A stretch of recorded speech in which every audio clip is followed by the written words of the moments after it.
Hi, friends. Thank you for joining us for another episode of Hello APGD, a neighborhood podcast about the Audubon Park Garden District in Orlando, Florida.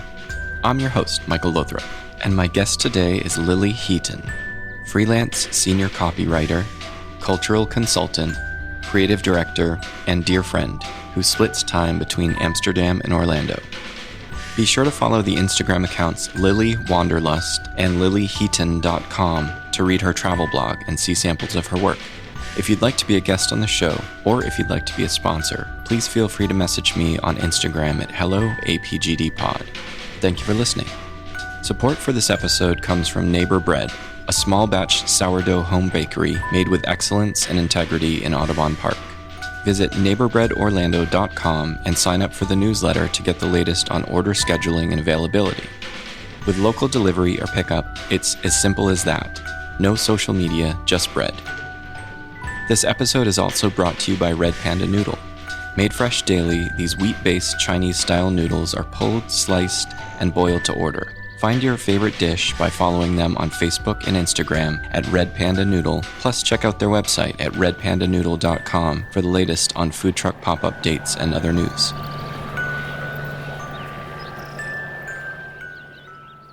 And with me today is Lily Heaton, freelance senior copywriter, cultural consultant, and creative director who now lives in the Netherlands. Lily, welcome. Thank you. Hello. Hello. It is so good to have you on the podcast. We were talking about, just the different connections that you have to Audubon Park. Your mom, Nancy, lives still in Longwood, which is where you grew up, like that area. And so she's also a vendor at Grandma Party the past few years, which is a very important event to Audubon Park. And you travel here pretty frequently and always are visiting Audubon Park. So I feel like you have a unique perspective as a person who grew up here, who has moved overseas, and you're still returning on a regular basis to see kind of the changes and what hasn't changed and that sort of thing. So thank you for taking the time. Thank you for having me. When I saw your text today, I was like, hell yeah, I'll be on a podcast. Yes. I think it's super special that you invited me. So thank you so much. And yeah, like I was just mentioning earlier that I guess I'm sort of like a temporary honorary resident of Audubon Park. People know you here too. And you were saying that like they recognize you from social media posts and things like that. Like you're an Audubon Park staple, even though most of the year you're abroad, right? That's true. I mean, it's all thanks to you. It's the Tipso photos. Yeah. Somehow I get my face in all these pictures. Somehow. I know. Somehow. We're always hanging out when you're here. So yeah, that is, I can see the connection there for sure. Yeah. Well, you're one of our favorite people, and I just, I'm just excited for you to get to share your story on here. Yeah. So like you mentioned, I grew up here, and after I graduated from Rollins, which is Audubon Park adjacent, let's say. Oh, yeah. Winter Park. Park. Just a couple miles from here. So I graduated from Rollins. I had studied cultural anthropology, and, I grew up traveling so much with my mom. I should definitely preface that I grew up traveling all over the world with my mom, who's a flight attendant. We all know and love Nancy. Yeah. And yeah, I just always grew up very curious and exploring the world. And I'm very fortunate to have these opportunities to travel with my mom. And a lot of my family, doesn't live in America or had temporary stints of not living in America. So I just kind of always saw that as an option. Mm-hmm. And I never honestly had a plan per se. But after I had finished up my bachelor's degree, it was 2008 when I graduated. So the economy was tanked. The recession was full force. And it's like, okay, well, I worked my ass off to be a nerd and study and get scholarships and put myself through college in a fancy liberal arts college. And like, now what the hell am I going to do? So I worked at the Orlando Regional History Center for a year after I graduated, and very cool place, but not for me. And I think that just kind of made me feel like, yeah, I'm ready for something more. And the way the job search situation was back then, I was like, what do I have to lose? Even if I go for 6 months, like, let's just figure out a way to go do it. And I remember it was 2009 when I officially like moved over there the first time. And I remember the day that I just sort of made the decision. It was like super haphazard. And I was looking at different visas and stuff. So I actually went over there to be an au pair, which if you know me, it's hilarious. Like, I love kids. I don't want kids, but I have so good with that. I have like a Mary Poppins vibe, naturally. Yeah. So I just sort of was like, hey guys, I'm going to move to Amsterdam in like, I don't know, 2 months. I'm going to find like a family and be an au pair. And that's as far as I've planned it. So, yeah. Fast forward, I mean, yeah, that was 2009. And now it's like just wrapped up like 14 years since I first moved there, which is completely mind blowing. Like, I don't know how I did it. It's been a roller coaster. It's been a real adventure. Yeah. And it's also been so cool that I have this amazing group of friends back home that like always welcomes me with open arms, whether I'm on a high or a low, coming home to visit. And yeah, I'm so fortunate that I've been able to maintain these relationships while sort of off on this other wild adventure. What, like 5,000-6,000 miles away? I mean, Amsterdam is a crazy place. It's a really fun place. It's incredibly different. I feel like I've lived probably 5 or 6 different lives while I've been there. I'm not an au pair anymore. I'm a freelance creative. And I've been freelancing now since, 2016. It's so fascinating to me when somebody is that bold. I mean, you had, as you said, all the foundation of travel in your life. So your sense of adventure and sense of exploration was always alive and kicking. Like that's always been a thing that you enjoy doing. And you've been able to travel to other hubs, relatively easily because you're not traveling from the US every time. So you've seen a lot of Europe now and other continents as well. Yeah, for sure. My upbringing was absolutely like a part of the inspiration. And having family that's not American and having American family that also has lived abroad, I never felt like it was too crazy. It was a crazy idea for sure. And I think then, I was like 23 then. So there was still like a little bit of naivete maybe that I was just like, I don't know, what do I have to lose? I mean, if anyone listening remembers the economy in 2009, it was crazy. So it's like, okay, well, I'll just roll with the punches and see. And I'm very, very fortunate that, I had a mom that traveled. I saw her all the time. She would come over to visit on her layovers. And I had like this really strong foundation home base that I just kind of always had it in my back pocket that, well, if Amsterdam doesn't work out, I can come home to Orlando and figure it out from there. And I think that's always sort of been my saving grace. Yeah, absolutely. That I'm like, well, if I don't figure it out, I can just come back home and take a break. And there's been a couple times over the last 14 years that I definitely did, the visas and resetting parts of life and changing the ebb and flow of like your 20s into your 30s and figuring out your career. Like there's definitely some good chunks of time that I needed to come back, waiting for paperwork and stuff like that.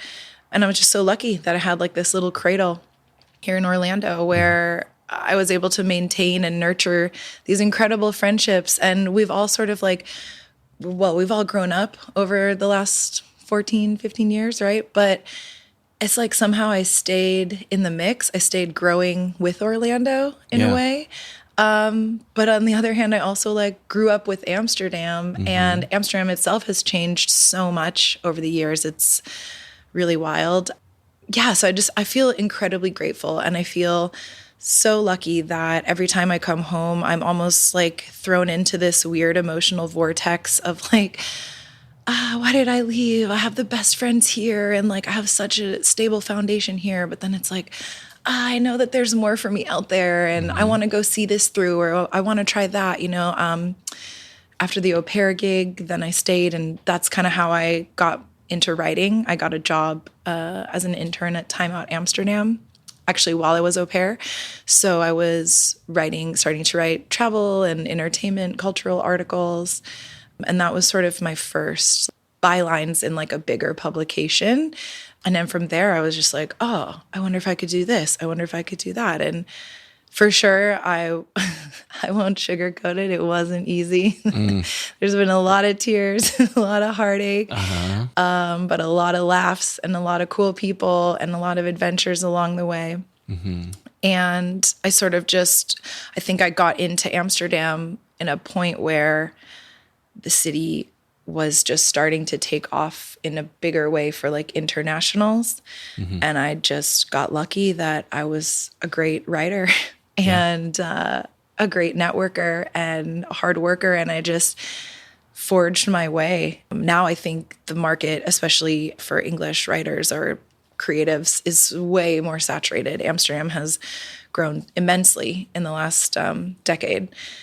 I think I just got really lucky in a way. The economy tanked, but then it had other opportunities for me. And looking back, it definitely sounds crazy that I just like moved to Amsterdam. I didn't know anyone. Right. To be Mary Poppins. It's a very brave thing that you did. Crazy. Yeah. And I feel like, mid-20s, and you were kind of pre-mid-20s, it's just such a transformative time in one's life in so many ways, because, you're typically, that's when you're finished with college, you're learning what it is to become an adult, you're learning how to have a career and thinking about kind of the next chapters of your life without school as like prime directive. And then once you're done, it's sort of like, okay, well, now I need to find happiness and also maintain a career, right? It's like, how do those things work out together, right? Yeah, how do they work out? Trial and error, I think. And it's never the same answer twice either. I think as we grow, we find the things that make us happy, but we can't always count on those things either being there in the same way. It's like when a city changes the way that Amsterdam is changing. And I hear that of a lot of big cities, or just like kind of the cool places are just different now. And it seems to all be happening at the same time. This is just such a curious time in human history. And I think, with your background in anthropology, like, the study of civilization and culture, right? And what drew you to that that field of study? I think, again, being like a mixed race person, having family that looks different and sounds different and has different traditions, like it just always maybe made me more naturally curious. And then again, like traveling with my mom everywhere and my grandma, like just I was sort of raised to be this little backpacker. Yeah, worldly. Worldly. And I mean, I remember being like a little kid and I would be talking about, seeing some ancient forum in Greece or something, like seeing parts of human history and studying humanities and culture. And I just think it's fascinating. I think the human experience is really fascinating. I think that's also something that drives me as a person. I'm the kind of person that is just like, ooh, I'm interested. I want to experience this. And sometimes it's a blast. And sometimes I'm like, oopsies, let me backtrack. But I'll still have That's a cool story learn. At the end. Yeah. Like I'll find a way to land on my feet. And perhaps that natural energy that I have, this like propensity to figure shit out and land on my feet. Again, not trying to make it sound easy, but somehow it works for me. And like you said, that sort of moldable time of your early 20s, you're sort of like adulting or figuring out how to be an adult. I had no blueprint. I was literally like in this weird world of international people in another city that's not really our own, but we're making it our own. And there's so much turnover in people I was meeting. one thing that's been really hard about the situation, I would say, is like never having consistency. Whether that's like where I lived or what I did for work or who I hung out with. Again, so many cool experiences and cool people that I crossed paths with over the time. But so much change. I sort of like threw myself into this whirlpool of change, and I didn't really realize how exhausting that would be. Like, I'm always up for the adventure, but damn, give me a break sometimes. Yeah. And so again, I think like having my home in Orlando, my mom here, my friends here, like y'all have been the consistent thing that I just know I can always depend on. And I'm just so lucky. Like I really get emotional every once in a while on a visit home. Yeah. Even this morning, transparency, like life is hard. Adulting is hard. Your mid-30s is hard. There's challenges. And I was really upset about some stuff that I'm going through with landlord stuff and client stuff. And it's just like, sometimes it all comes to a head at the same moment. And I'm like, I literally cried to my mom this morning. Like, did I make a huge mistake? Like, did I purposely make my life more complicated because I was curious about an adventure? Like, honestly, I was really like, what have I done? And thank goodness my mom gets it. Shout out to Nancy. Yeah. But she was like, whoa. You're focused on some stuff that's upsetting you right now. But like in the bigger picture, like look what all you've done. You forged your own path. You did it by yourself in another place with another language, another culture. Like you hit some big road bumps and you navigated through those. You did a master's degree. Yeah, I went to grad school at the University of Amsterdam. I forgot to mention that in my timeline. But she's like, yeah, you did a master's degree over there. That's amazing. And she was really hyping me up. And then, I started freelancing and built a creative cottage business, let's say. Yeah. It's just me. But yeah, I mean, I've worked with clients around the globe and all different size brands, and some really cool projects have come my way. So yeah, I'm like, oh, damn, I did do that. I did do that by myself somewhere else. Yeah. So I must be doing something right. Yeah, I definitely agree. And I think that immersing yourself in an entirely different culture, in a different place, learning the language, going back to school, it's like you never stopped being a student, really. Like you graduated from school and then you're like, okay, this is how I'm going to learn just by being in this place and living and figuring it out, not knowing people there and being on this adventure. And it's such a bold move. It really is. And like, it's inspiring, for those of us who do get kind of very stuck in our routines. And I mean, I love to travel. I see all of the benefit and the growth that happens just from getting out of a place and coming back. Like, and I encourage that for anybody who gets stuck in a rut and they're like, I don't like Orlando anymore. Well, how often do you travel? Yeah. Shake it up a little. Shake it up. This is a really wonderful place to live and a wonderful place to come home to, which is something that you have experienced many, many times. Because no matter what, like this will always be a home. For sure. Yeah. I always have the garage couch at the Lothrops. Yep, Thank you for that. Absolutely. On holidays, on whenever, I would love to hear more about kind of when you return here, what are some of the things that you see that are consistent? What are some of the things that have changed and that sort of thing? Yeah. Well, I think we're lucky. Our, I guess, generation of people that grew up in the Orlando area. I always say it like, a lot of people I knew in Orlando, all the cool people that stayed made a lot of cool stuff happen. And I'm just really fortunate that a lot of them happened to be my friends, through high school or college or after that. So Orlando has grown so much creatively and in the food scene and culturally. Like it's really a much cooler place than when we grew up. Yeah. I mean, shout out to Stardust because they've been around forever. And actually, I was thinking about Audubon Park on my drive here. What's like my oldest memory? And I definitely remember moving from Chicago in the mid-90s to Orlando. My mom was like, what have I done? There's no culture here. My mom's like an old hippie, for anyone that doesn't know, Nancy. And very worldly also, very right? worldly. Yeah. And so Curious about the world around her. And she was just like in a culture shock. And I remember we always went to Stardust, like before it was cool, I guess. Yeah.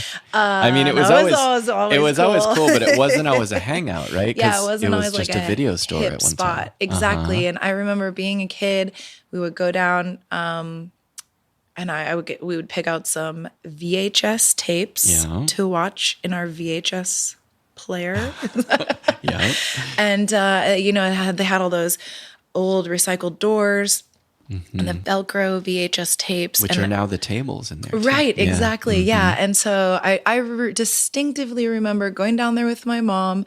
I'd get lost in like the maze of doors and find some really weird, like, I don't know, cult classic type of movies or art house movies. And my mom just loved that place. So we would hang out there. She would get like an Orlando Weekly and a cup of tea. And I'd like read my, I don't know, American Girl books or something. That's awesome. And we'd get our videos back when people rented videos. Wow.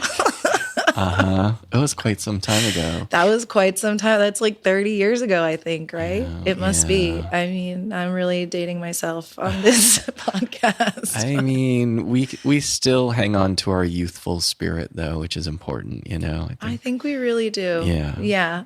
We're lucky. I think it's a choice. I think it takes, I don't know. I mean, it's being people who do not have kids. I think it's probably a little bit easier too, because we're not responsible for other humans. So we can we can keep that child in us alive a little bit more, perhaps. I don't know, because this is all I know of an existence. But yeah, I mean, I think that, and even our friends who do have kids, I think a lot of them still have hung on to their youthfulness as well. Yeah, our group of friends is also, they're just incredible. I will say, all the friends that I've brought back from Amsterdam, that I've brought back to Orlando over the years, everybody is like, what is this? Like, your friend group? Like, this is not normal. This is like a movie. I'm like, yeah, like, I've known them since high school. Oh, I've known them since college, and they're married to them, and they're best friends with them, and they both had kids at the same time. It's like, we have this really cool group, close-knit group of friends. Especially, I mean, before everyone got married as well, it was really like a really cool girl gang, you know, that's kind of grown into this woman gang, mom gang / auntie gang, right? But it's really, I guess, not normal. Like, even my partner was telling me the other day, she's like, this is not, most people don't have this. Most people have like one or two friends from high school or one or two friends from their hometown, and you have like a group of 20 people that all hang out together, that are in like a group chat together. Yeah. And you literally just have to like text one person or show up one place, and all of a sudden, like, everyone out of the woodwork knows you. So Totally. it's totally weird, but it is. I like that part of my life for sure. Yeah. It's very special, and I think that we all prioritize that. Like, our friend family, like, really is our family. For sure. And it does kind of take that a little bit of effort and a little bit of time, but it's what we want to be doing too. And I think, you know, for some people, it's not necessarily a priority, or it's not what they want to be doing. They have their routines and their responsibilities, and, you know, the kids are basically who they hang out with.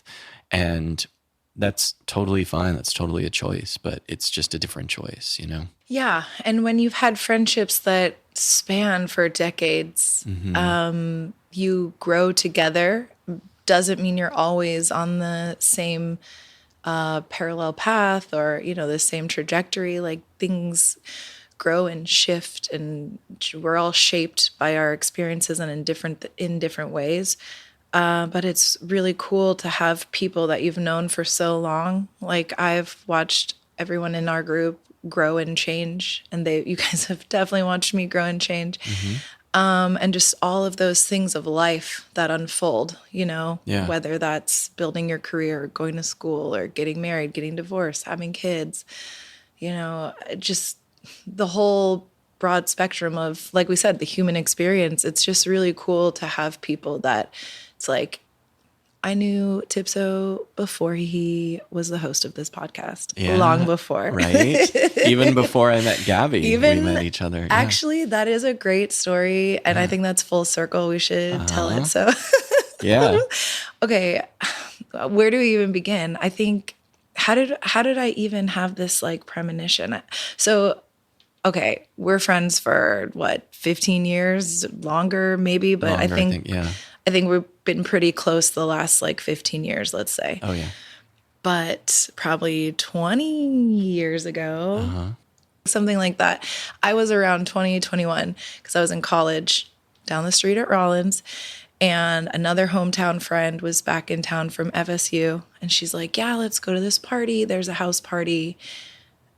When in my Rollins days, there were tons of house parties in Audubon Park. So put that on the memory list as well. This neighborhood was full of cool students and indie bands that couldn't afford Winter Park. The early adopters of Audubon Park. The early adopters. Which I'm and included now, in that. Yeah, and now it's like, wait, it's like all 2 parents and 2 kids. Yeah. Or you guys, 2 parents and a cute doggy. Yeah. Hi, Misty. Anyway, okay, I'm getting off track. But yeah, so my friend was like, yeah, this cool band is playing from, I'm really 99% sure it was Look Mexico. It was. Yeah, okay. So who's also from Tallahassee. Yeah. Or at the time where. My friend Abby was going to FSU. So she's like, yeah, let's go to this house party. Okay, cool. So we roll up to this house party. Very cool party. Great music, great band. And yeah, the night went on. We had a great time. I made some new friends, had some good laughs, and then life went on. And then fast forward, probably another 5 years later or something, I came over to your house one day and I was like, huh? I know this place. What is this feeling that I have here? I have been here before. And it didn't even click. And I've been to your house 100 times now. Yeah. And then one day we were just sitting, I think we must have been sitting in the porch because I have this memory of sitting in the porch talking to people. I don't know why that's a specific memory. Yeah. Was the band playing out there? No. So I want to say actually they played at Austin's Coffee and then we all came here after. Party. Oh yeah, Austin's. That was a great spot. Yeah. It is a great spot. It's still around, right? It is. Yeah. Okay, so they played it. So that's what it was. Yeah. Hey, listen, house parties get hazy. Okay, so it was an after party, an after show party. Because I was friends with the band and they stayed here that night. Okay. So we're like, well, let's just, you've got a group of friends. Let's just go have a drink at my house. We'll just go hang out. So this became the venue for the after party. Became an FSU rager. Yeah, a little pop-up FSU rager. And it was super fun. And it's so funny because it was, I don't know, maybe a group of 20 people or so. But it was, we did not remember each other until you came to the house and then you remembered the house. And it's oh, okay. Yeah. We did meet before. I was I have this feeling. Yeah. What is this? And it really took me a while. And then one day it just dawned on me and I started interrogating you about parties you've had in the past. And I'm I know I've been here. Maybe it was during one of the many illustrious nights of fancy party. Yeah. Perhaps I was back in the same mind space and I had this is a what deja a party vu. Here looks like. Yeah. I feel that could have definitely been the inspiration that reconnected my neurons and made me remember. But I just love that story about our friendship. Yeah. I think it's so cute. I mean, you're a big brother to me. We're totally family. And I think back then I was early 20s and I was oh cool, I'm going to this party the band and there's cool people there. I don't know anybody, but I'll just go see what's up. That's the story of my life. It was such a fun night too. Yeah. I love that that you got to be there for that was like, that's part of our origin story of sure. being friends. Like, how special. Super cool. Yeah. And not even knowing it too. It's like, yeah, my memory can be spotty about certain things. And I feel bad when I don't remember like meeting people, because it happens frequently too. You for meet whatever a lot reason. of people. I do. I'd like to lean on that as an excuse, but there's something with my brain and where I store things, and then if I'm able to retrieve them or not, or like what's required for me to like really remember somebody or somebody's face, somebody's name, even after having like a long conversation. And I feel bad when that happens, but I think I'm not alone in that. Some obviously, some of us don't always remember our first meeting, and I didn't remember my first meeting of Gabby too until she reminded me, and I was like, okay, well, we're married now, so it seems forgivable, obviously, and I do remember now meeting Gabby for the first time and some details of the conversation, but it took some prompting because it's just my brain, Yeah, I have creative memory too. Yeah. I like make stuff up. I'm like, oh yeah, you're wearing like a red flannel shirt, right? She's like, not at all. It was June. I was definitely not wearing this. Okay.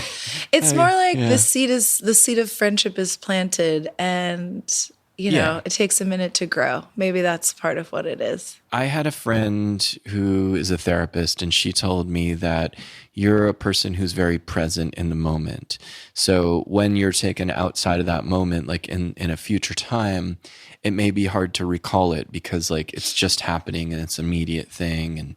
And so I think that can also be my excuse or my reason. We'll allow it. I know. I hate having to have an excuse. I wish I could just get better at it, but I haven't figured out what that takes. So yeah, I mean, the universe really does work in mysterious ways. Like, not to get too woo woo like here, but I don't know. I feel like there's just people have an energy, and when your energies are synchronized or complementary to each other, you just always kind of find your way back to each other. Yeah. And that's just something, I feel like that's kind of a sign how like these are the right people in my life. Like if you keep coming back to each other and finding each other, or running into each other at similar events and stuff like that. So some things are just meant to be, and that's our friendship. Yeah. You don't have to force it. It will find its way, right? You put yourself out there, and I fully agree with that. I think that we find our people, we find like people whose vibrations kind of match up, and even though it's like our personalities are very different, but we always like meet in the middle. Like we're always like, hanging out with you is so great. We went and took photos the other day and hung out all day, and it was just so wonderful. That was awesome. Yeah. Right? Hanging out with you is very easy. It's a great friendship. I think it's like with you. Yeah, and also with you. Yeah. And also with Misty sometimes. And also with Misty sometimes. No, always with Misty. Always with Misty. She's perking up now. But yeah, that was really cool, actually. Sort of sidetrack conversation, but going to Green Springs. Yeah. I loved that I discovered that place and then brought you into it, and like it was a new discovery for me as well. I only discovered that spring like 2 years ago. I think when I came home in the pandemic. It's like less than 40 minutes from Audubon Park. It's so close. Very easy trip. Yeah. Green Springs is a gorgeous natural spring. It's a sulfuric spring, so that's why it's green. And it looks like something from a movie. It looks like a movie. It's like from the Jungle Book. And I don't know how we grew up here as nature nerds and didn't know about it. Yeah. I feel like knowing your dad and the stuff he's into, like you guys were probably going on a lot of springs and nature outings well. Not as much as you would think. Really? I mean, I remember going to the wetlands like early on, in its inception, before it became like kind of a visitor's attraction, just because of his involvement with it. And I mean, I had an appreciation for it. We grew up in Wekiva, so you have, Right. Wekiva Springs is like one of the best in the area. Yeah.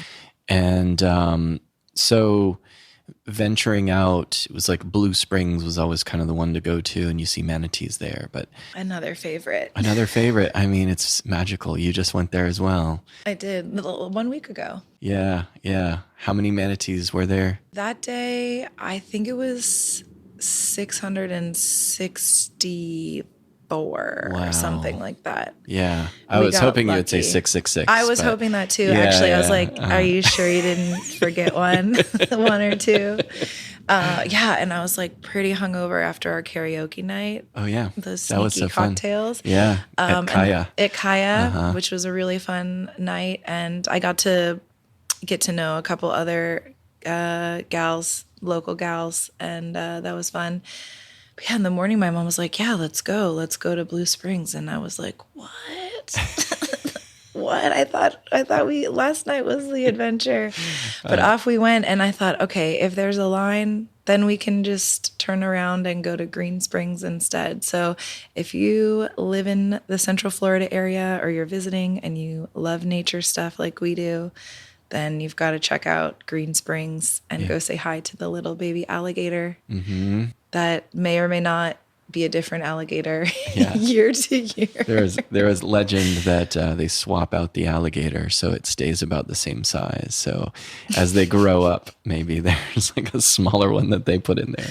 I like the story. I like the story. I personally, I find it realistic because when I visited it was either a year or 2 years ago, the gator was about the same size. And when we were driving up together and I was telling you about the springs, I was sort of anticipating like, yeah, we're going to see a big old gator. And then we got there, a grown up gator. And then we got there and I wasn't disappointed. Yeah. But I was like, look at this guy. Yeah. Okay. Little Hey, buddy. 4-footer. Yeah. Yeah. A little one, a little 4-footer. He was adorable. And that gator was loving life. He or she was just really enjoying a placid little float and loved posing for our cameras. So much posing. Really was. We got very lucky with that one, and it wasn't as busy that day. So, and there's a great nature trail. There's wild oranges. And also close by to Green Springs is another spot called Gemini Springs. It's, I don't know, somehow in the same system. And I went there like the week prior with Shelly, and we checked that out. But so it's called Gemini Springs, right? So you'd think that there's 2 springs, and we enjoyed a nature walk. It was quite busy. I think it was like a Saturday, and so we were walking all around, and we found the one spring finally. And then I was chatting with some other people. Yeah, we're talking about springs and manatees and tubing at Rock Springs, another great option in the area. But she's like, yeah, we come to Gemini Springs all the time, la, la, la. And I'm like, yeah, but okay, where's the other spring? We can't find it. Like, I'm looking all over. She's like, no, I don't think there's 2. I'm like, no, there have to be 2. Like, it's called Gemini Springs. Like, Gemini twins. Like, there's 2. Why would somebody named it this for a reason. Like, it wasn't just like old Florida man made it up. Like, Yeah. So I was like, all right, you're not a helpful source of information. I'll just keep looking. And then I thought, like, Shelly, there's another bridge. Let's go cross over that bridge. And lo and behold, there was a second spring. So Beautiful. Later, that same couple walked back over the bridge with us. And I was like, hey, did y'all see there's the second spring? And she was mind blown. Oh, wow. She was like, I've literally never seen that before. Wow, that's so funny. Yeah, I'm just out here helping people get to know nature. Yeah. Yeah, there's got to be a twin if it's Gemini. It's, right? There's no other way. No. There's no other way. Yeah. So, yeah, Gemini Springs was really cool. I mean, that's definitely, I feel like when I do come home, those are like the 2 things I do, like hang out in the springs and go on nature walks. Well, that's like a combined experience. And then hang out in Audubon Park. Yeah. Two of my favorite things to do in Central Florida. Yeah. And that's usually with you. I know. I love it. It's two of my favorite things to do when you're in town, especially. Like, I don't do enough nature things, so I love that you're always down. Yeah. I mean, I don't know why that is. I think that it's just making a plan. It's just not always the first thing that we think of. And you're like really our most outdoorsy of friends that like invites us along to those kinds of adventures. So oh my gosh. maybe we need to be those friends for other people. I think that's maybe what this is telling me. Yeah, I mean, you've got all my hot tips Right, now, I know. but that's wild to me you say that because when we're talking about, I live abroad, one thing I definitely like probably over fantasize is like, yeah, if I would live in Florida, I would be in the sun all day and I would be always on a nature adventure. And like, that's what I would do. Cause I mean, that is genuinely what I love to do. Yeah. Nature photo walks is like, I think a spiritual experience for me, to be honest. And I'm always really craving that in Amsterdam, especially because we barely have any sun and it's such a different landscape, such a different ecosystem. I don't want to call it boring, but it's very flat. And there's in comparison to Florida. yeah. Florida is like a magical wonderland, tropical wonderland that is being, unfortunately, like overfilled with cement. Yeah. But Amsterdam's special in its own way. They're both swamps. So that's kind of cool. Yeah. But Swamp Sisters. Swamp Sisters. Yeah. I just went from one hot swamp to a cold swamp, basically. Yeah. But yeah, in my down days, I'm definitely like sitting there in the cold, shivering with my cup of tea. And I'm like, why did I leave Florida? It's so sunny there. And I could just be with the manatees all the time. And yeah, so let me encourage you. Let this be a lesson to everyone listening to get outside. Don't take the sun for granted. Go bask in Mother Nature's magic. You won't regret it. Everybody needs to breathe some good tree air, and it also helps us to just remember, like, we're all connected, and everything we need is like already in nature, and life is so special, and like everything is connected. I sound like such a nerd right now, but I think it's so cool to learn about all these different ecosystems in Florida. I mean, Central Florida is its own thing.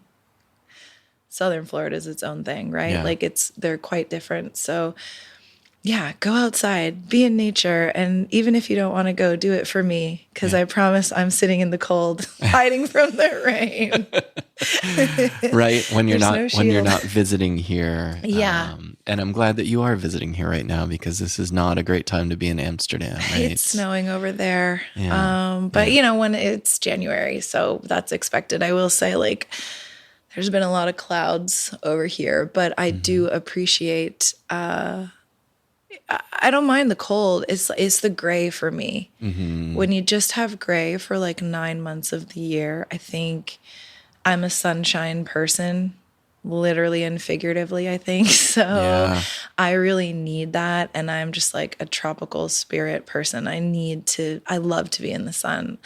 So I think that's definitely one of the big challenges. It might seem like superficial to some people, but I promise you, if you would live like in 9 months of rain and cold, it will most likely change your energy. And I sometimes do feel like maybe I'm in Amsterdam is not like the right frequency for me. I feel like I need to go maybe end up somewhere. No, I know that I will eventually end up somewhere that's like a sunnier, happier frequency. Yeah. It served its purpose for a time, right? It's a home for a time, but it doesn't have to be a forever home. Exactly. And, I never really set out for it to be a forever home, which is so weird. And sometimes I think the universe gives you a path and you don't really know how it's going to unfold. And then later in hindsight, you're like, oh, okay. that didn't work out because I wasn't supposed to go that direction. So sometimes I love Amsterdam, and I love that I got to find myself there and grow up there and just really explore all of these different avenues of life that I definitely would never have experienced growing up in Orlando, or I mean, even a lot of places in America. There's just like, there's something very special. It's very scary, but also very freeing to live in a place where you're sort of like not supposed to be there in a way, right? Like I don't really belong here. I'm sort of like visiting, but now I'm here forever, like for a really long time. It's like really freeing. You know how like we both have to think back when you were single for you, it was a really long time ago, but when you go on different dates and you date different people, I feel like you kind of try on a slightly different version of yourself because you're kind of meshing with that other person. I feel like Amsterdam did that for me. Like I got to try on a little bit different version of myself and sort of compare and contrast like who I was when I left and who I'm growing into and like who I want to be. And I got to do that in a place where I didn't know anybody. I didn't have any roots. I didn't have anyone remembering like, oh, you were like this in middle school or whatever. So that is super liberating, right? But then it's also, you sort of feel like you're living in a free fall. Yeah. Constant free fall. Because you don't have that you don't have any emotional roots. support system that. And no one really sees you grow. Like, I mean, I have met so many awesome people in Amsterdam and I've built some really beautiful friendships. But I've also like had so much heartbreak because you bond with people and then they're gone in 2 years. It's a very weird, I think that's just part of like, if you're an international person, that's not specific to Amsterdam, but if you live like an international life, you sort of have this like constant heartbreak in a way. Yeah. It's so beautiful because it's like the memories and the different personalities and what I've learned and shared with other people, but then it's like, and now they're gone. And that was like a moment in time. So yeah, a lot of it, I think when I really lay it all out, it's like quite bittersweet, Yeah. It's almost like growing up in a military family from what I understand too. Having to kind of pull up stakes and then learn a new way of life and, make new friends, just kind of find your place in an environment that's unfamiliar. And, and then watching other people kind of do that as you're in a place that was already unfamiliar, slowly becoming more familiar to you. And now maybe you're at a place where it's like so familiar that you need that new adventure and that new like exploration perhaps too. Yeah, I think that's a great analogy. I mean, I think that must be a very similar experience. And that makes a lot of sense. And yeah, I think like different places and different people, they're right for you at the right chapter of life, whether you know it in the moment or not. Yeah. But that's like the beauty of like writing our own stories and figuring out what could this next chapter be, which path am I going to take? I think I just did it to like an extreme. Maybe it should be a book. I don't know. Yeah, it should.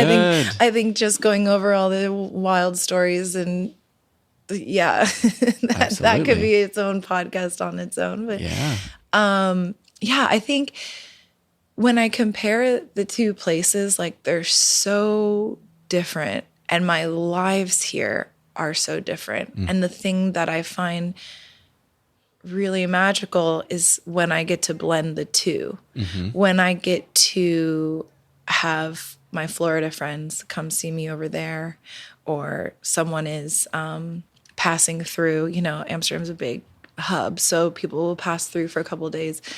Or even I've met up with people that I don't even like necessarily know. It's like, oh, Via, you gotta meet Lily or she'll give you some tips, right? Like, so I meet up with these different like Floridians. That's so cool. I'm like, wait, what? Yeah. And that's really, it's just really special. And then Florida is like, at least for me, this very constant, steady social life. And perhaps some of that is because when I come home here, it's usually like winter break. Yeah. Everyone's off work and we're just going to see manatees and like, well, in the before days, you know, getting ready for fancy party or stuff like that. Whereas Amsterdam life is like actually work and normal day-to-day stuff. But even my normal day-to-day is so different. I mean, I've been like a young adult here, right? Like I went to high school and did my bachelor's here, but I've not really been a full adult here. Like I've never paid a water bill in Florida. Yeah. You know what I mean? Like I do all of those adulting things in Amsterdam. I mean, literally like the apartment I live in now, I moved over there in 2016. So it was like October I moved in. And it's my first, you know, bachelorette pad at the time. And I had never had my own apartment. I had always like had roommates, of course. So I'd moved in October. Fast forward, now it's January. It's brutally cold, by the way. It's not like Florida, you just put extra sweater on. Right.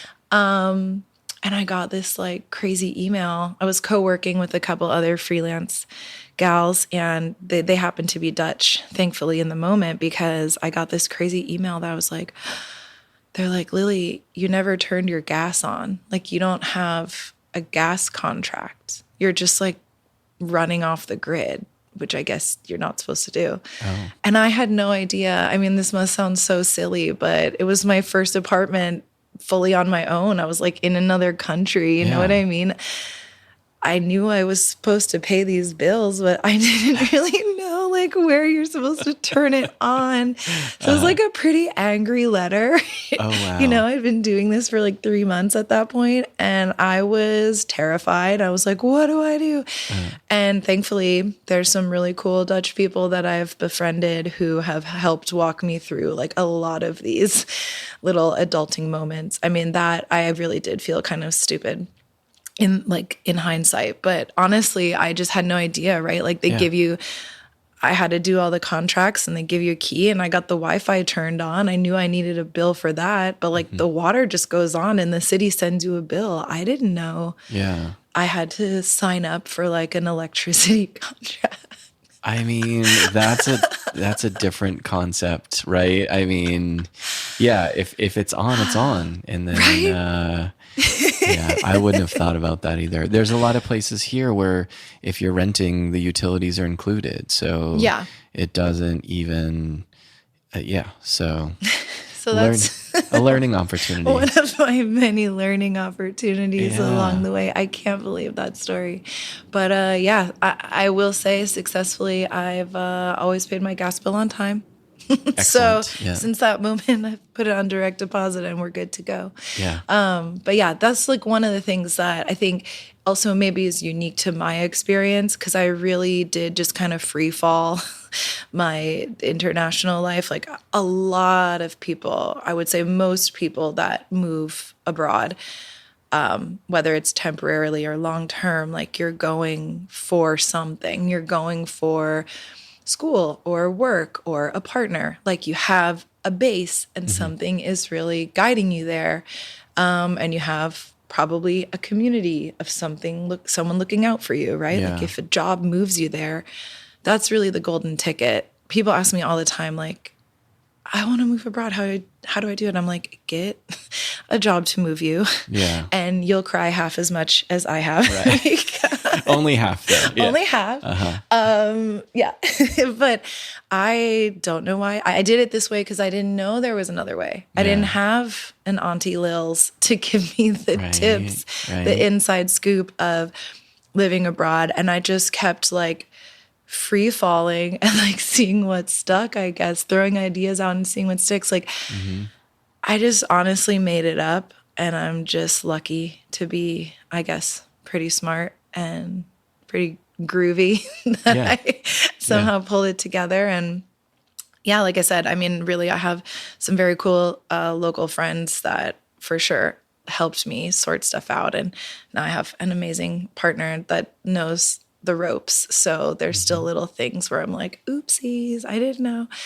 But yeah, if you want to move abroad, see if you can get a job to pay for you to do it. That's the move. That's that's the golden ticket. If you want to be crazy and do it my way, just get a one-way flight and a visa for a part-time job and see what happens. Sure.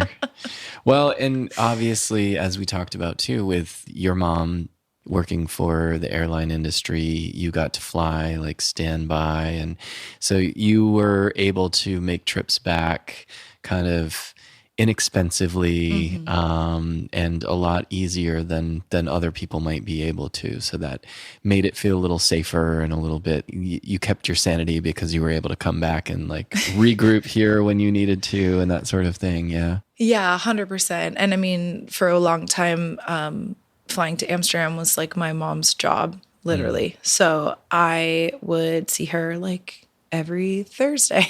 That's so cool. Every other Thursday. And I'd just be like, hey, come along with me. Like, I'm going to this party. Do you want to come? Or, oh, there's this cocktail event. Or, oh, let's go see a movie. Or just come over for dinner. And I'd meet up with the other flight attendants, which is such a cute, weird world that they have as well. But it's just incredibly special because my mom is like got to be a big part of my life over there. And then she's also obviously a big part of my life over here. I think it's so cute that everybody knows my mom and is like hanging out with Nancy without me. Yeah. She often comes to the Monday night farmers market. She does. She's a big fan of the market. And I told you she loves Stardust. Yeah. She's an early adapter. That's so cool. Yeah. That's a rare thing. Yeah. And so my mom thinks you guys are all really cool. My mom likes my friend. I think she's a pretty good gal to have around most of the time. I know you're listening, Mom. But no, again, I think there's parts of my life that are so weird and unique. I mean, we all have that, right? But in this specific case, like for sure, my mom's career as a flight attendant like had a lot to do with this experience, not just only like inspiring me through all these travel and cultural experiences, but the fact that she could come over and visit. And I find it actually a bit of a rude awakening now that we're in, she retired in the pandemic. That was her time. And now it's very weird that I don't see my mom. I never honestly felt like I was that far away. I felt like I was, I never felt that far away. And the last couple of years, I mean, especially like when I was in lockdown alone in Amsterdam, I felt the distance. I felt it real hard. We were doing a lot of FaceTiming with you too. I really great. felt for your situation. It was so tough. I was just like, I'm completely alone. Who wants to call me? I was on. I think I never logged that many hours on. Well, all of us, and never logged that many hours on our phones. Right. And it's not the same as like being in a room with somebody. I mean, it's nice, but it's just not the same. You don't get the same thing from it. Yeah, exactly. And I mean, there must be other people who everybody felt alone and weirdly distanced back then. And in my experience, it was just like, whoa, wait, this is what it's like to actually not see anyone like my mom or anyone that's like familiar for this long. Yeah. And how long is it going to be? And like, are we going to be able to be in the same room with people again? Like, it was a lot to go through. It's so wild. I mean, I guess everyone throughout humanity is like living through history, but it's very wild to be conscious that we're living through so many historical events. I mean, without like going down a political rabbit hole now, but just watching what's unfolding in the world, what we've lived through in our life so far, I'm like, whoa. Yeah. What? I know Shelly and I were just talking about Y2K the other day. It's like how like kids just like, she was talking to some, I don't know, young adults and how they had no concept of like why did that matter? Like, why were you worried about it? It's like, no, we were all really worried about it. Like, I went and bought flashlights and batteries, and we're like, what's the world going to be like when there's no more electricity? When the algorithm breaks. When traffic lights start shooting lasers at us and stuff like that. Yeah, I mean, the uncertainty. And then like the fact that, young people have to be told like what 9/11 is.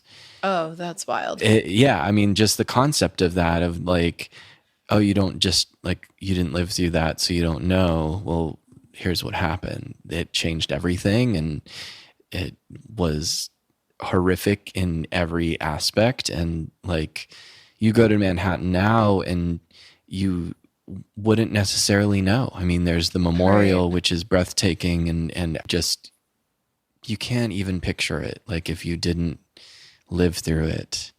And I mean, even though many of us were not in New York City, we witnessed it on TV and we felt it, and we knew people that were there and things like that. And it's like, those are pretty profound historic events that, and I mean, those are just like American things, like the things that are happening in the right, world. It's like, there's a lot, but yeah, I will say that humans are incredibly resilient and adaptable. And we have, when we're really stuck in a corner, we have this way potentially of finding our way out. Mm-hmm. And I think, yeah, it's weird. Like they say, like the only constant is change. Mm-hmm. And, more on the level of talking about comparing Amsterdam and Audubon Park and stuff, it's like we're watching these cities grow in shape. And I come back, once or twice a year, and always something is different. And then in Amsterdam, I'll go into a different neighborhood and I'm like, oh, this didn't used to be there. That used to be something else. In a way, it sounds like sort of silly to mention, but we're all experiencing that. Like, people are way more adaptable than we even give ourselves credit for. Mm-hmm. And I think that's obviously, it's a part of your personality, right? Your flexibility. But we're all more capable to rise to occasions when we're kind of forced to. Yeah. And I think like that's something I've really learned over the years. Like, yeah, I'm like, wow, I'm really adaptable. I can figure that out. I have a whole different concept of like what scares me or what challenges me. And it's not for everyone. I have plenty of friends back here that are like, no, I'm cool. I like it here. I don't need to experience all of this like vigorous adventure and change. Mm-hmm. That's totally fine. Yeah. I would go crazy. I think that's just part of my personality. I'm curious and I just want to see what else is out there. Yeah. That's the wanderlust. The wanderlust. In Lily Wanderlust. Yes, that's right. Exactly. Yeah. But yeah, so I don't know if you're listening and you're like doubting a change in your life, like maybe this is a sign to step into it. And you always do find like a parachute. When you're free falling, you always do. Like life, like I said, it could be a whole other podcast episode, just crazy stuff that I encountered and unexpected things. And I had no clue how to figure it out. And like, yeah, sometimes you just have to express the frustration or the fear or the sadness, whatever like rainbow of emotions you need to get through that moment. And then be like, okay, this is plan A, plan B, plan C, like, figure it out. Yeah. I think that having that thing that like drives you towards it too, you know what I mean? Like you are so attracted to those new adventures and activities and the exploration of it. Like that's something that you crave and something that you require for your happiness. Mm-hmm. And you've known that all along, and you've had those traveling experiences to know that like, okay, I need to see what else is out there and I need to keep doing that. And as you said, that's not for everybody, but I think that even if you're just taking a trip, like go somewhere new, like just find your way around, talk to the people, get to know people there and be known, spend a little time somewhere else. And you can always come home, and there's some consistency that really exists here in this community of like, yeah, maybe some of the shops have changed, or, there's some new buildings around town and things like that. But the general spirit of it and the shape of it, I think will always kind of remain in some respect. Yeah. Yeah. But again, it's like we change along with it. We do. What we needed a year ago or 5 years ago or 10 years ago is totally different from what we need or expect today or tomorrow. Yeah. Right. And I think that's also, that's just like a beautiful part of life. It's like, I've just sort of accepted the free fall. I brought it onto myself, but you then just went ahead and jumped and then checked your parachute, right? You're just like, okay, good. It's working. But sometimes it's like, I can blame Amsterdam or like blame the choice sometimes so easily, but I'm also the like circumstances, right? The economy, as you're saying, it's like, it was already a difficult time to be out there and find that. Yeah, for sure. I mean, but that's the thing. Like I said, sometimes you're faced with challenges. You don't know how you're going to like rise to it or rise above it. And like, even after all the things I've done, I still don't know. Like I have to choose every day, like, okay, how do I get over this one? But there's just like what you're saying as well. Even if you don't have to travel far, you can travel or go somewhere and experience something different that can grow, shape you into a newer version of yourself. It doesn't have to be like extreme. It can be a small thing like, oh, I discovered that I really like this type of food, or, oh, I discovered like this type of music or a new type of art or something, there's so many things that you can learn about yourself and then bring that back home. Not everybody needs to like just get a one-way ticket and go somewhere super far and unknown. But you can if you want, and you should totally try it if you're open to. Like studying abroad is a great way. Did that as well. Yeah. I had been to the Netherlands a few times before, but I also studied, did like a summer program at one of the University of Leiden, which is near Amsterdam. So like, it wasn't like I just got a ticket to somewhere I'd never been at all. I had visited at least, and I had like a general sense, but even then it's mind blowing how different it is to visit somewhere for 6 days or 6 weeks or even 6 months versus like staying for a whole year or 2 or 5 or 10 or 14. It's really, I remember there being a distinctive point where I was like, oh, I like live here.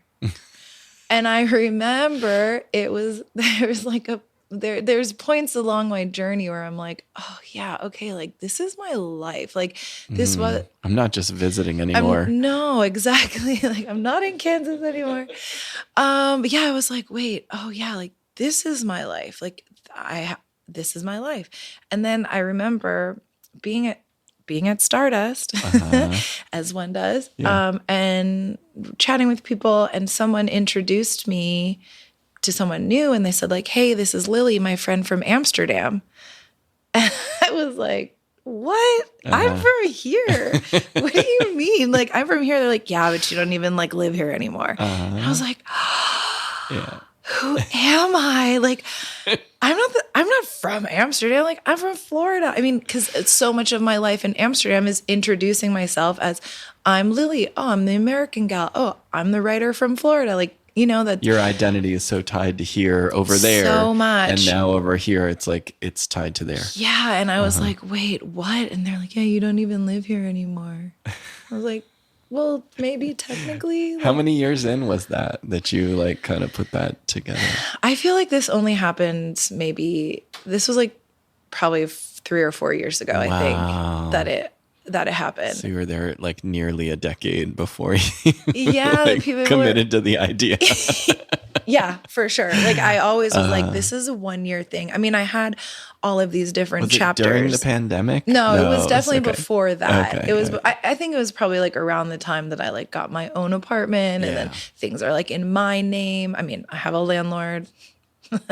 The housing system is corrupt in Amsterdam too. I will not sugarcoat it for you. It's not like a utopia. We have all the same problems of capitalism and exploitation over there too. And I should mention, like, I don't know, can I say this? Like the weed is not that special over there. I can say that. It's fine. Like that was definitely at times like a perk of living there Sure. for sure. But that was not my motive. I'm honestly such a nerd. Like I moved there because I liked the museums and I thought it would be cool to live in a city that's full of bicycles. Yeah. And I really thought like I can be like a cute Amelie nerd and ride my bike around and like, I don't know, just experience life in Europe and like journal at a cafe. I don't know. And That you've done it. Yeah, totally. And I still ride my bike around with my journal and go to a cafe. So, I mean, I guess I'm living my dream. But yeah, like there are so many great restaurants, museums, like just really cool art scene going on there. I will say, like, I think it's not as bohemian and counterculture as it used to be. In like 2010, the government, like, it was quite a drama. They shut down a lot of squats. Squatting is something that's like integral to Amsterdam's like soul. You can watch some YouTube videos about it, like in the 60s, where like huge housing crisis and people took over these amazing old buildings. And actually It's like artist lofts, essentially, right? But it's like thanks to those squats, which actually were like pretty organized, incorporated groups, they saved so much of the historical center that would have otherwise probably been like gone to rot and then turned into some like dorky building.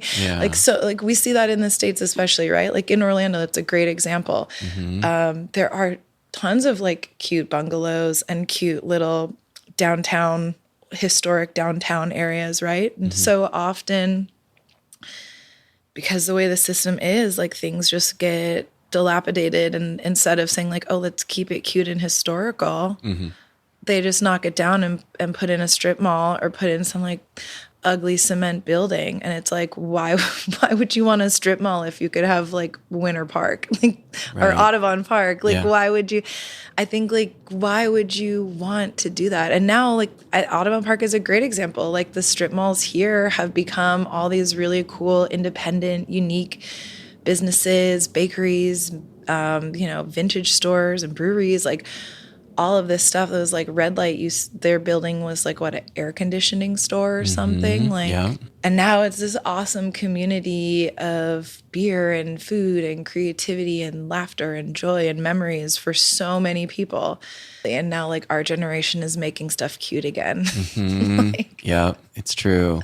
That historic preservation and the adaptive reuse, like East End Market is a perfect example of that. This building that just got this entirely new life, and they kept the architecture of it and made it something really beautiful and really key to our neighborhood and to Central Florida.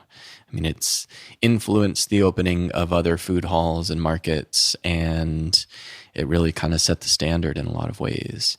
And it's just right here in the neighborhood. So yeah, it's a game changer. And so many of our friends were a big part of making that happen, bringing that to life. Indeed. That's really cool. Yeah. What a life, huh? Yeah. We get to hang out in Audubon Park, and everywhere we go is like full of friends and yummy things and good energy. Like this is a really special little bubble.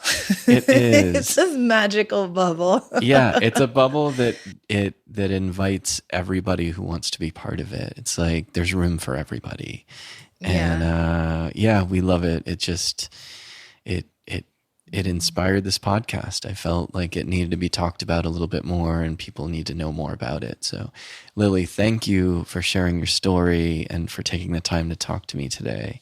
Where can people find you online? What are the socials and you've got a website as well? A currently poorly updated blog. All right, fair. It's Lily Wanderlust, but lilywanderlust.com. If you want to find some cool Amsterdam city guides on there, some other fun travel stories, there's plenty on there. And my Instagram is also Lily Wanderlust. And I will say that's poorly updated right now as well. There's a lot of history there, right? Yeah, for sure.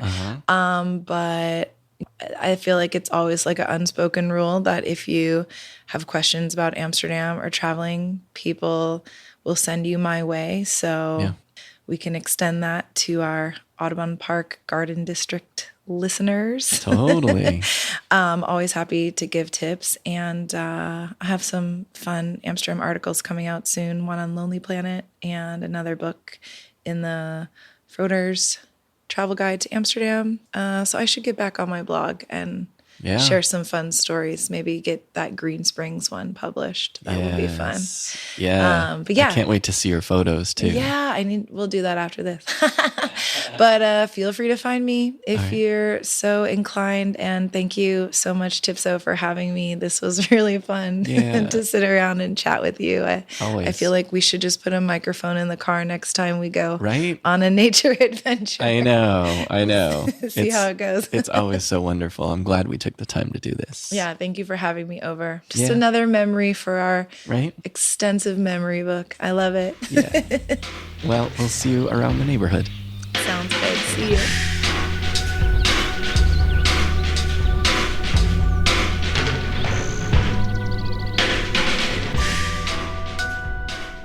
This episode is brought to you in part by the Audubon Park Community Market.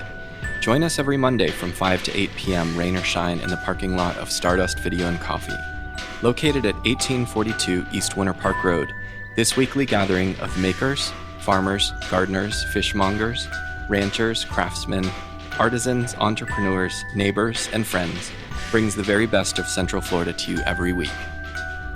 Our theme song is by Christopher Pierce, and special thanks to Trey Hester for all his help in making this podcast a reality. We do hope you enjoyed this episode. If so, please click subscribe and leave a review if you'd like. We'll see you next time.